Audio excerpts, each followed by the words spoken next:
అందుకు తగిన సమయం వరకు వేచి చూడక తప్పదు. తెల్లవారి ఆలయ ద్వారాలు తెరిచి లోపల మూలమూలన చూస్తే ఎవ్వరూ కనిపించలేదు. ఉన్నవాళ్లు బయటకు వెళ్లేందుకు వేరే మార్గమూ లేదు. తిరుమల తిరుపతి దేవస్థానం అప్పటి ముఖ్య కార్యనిర్వహణాధికారి శ్రీ పివిఆర్కే ప్రసాద్ ఆయన వెంకటేశ్వర స్వామిపై పలు గ్రంథాలు రచించారు.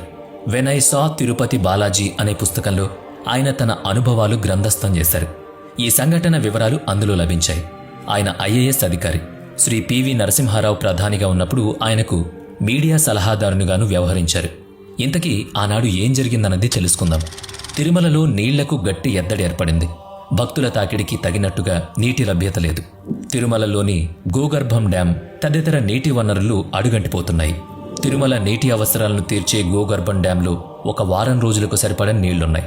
చూస్తుంటే వానలు లేవు. మరిక భక్తులు రావద్దని చెప్పి ఆలయాన్ని సైతం మూసివేయాల్సి వస్తుందని శ్రీ ప్రసాద్, తిరుమలలోని నీటిపారుదల అధికారులు తీవ్ర మదన పడుతున్నారు.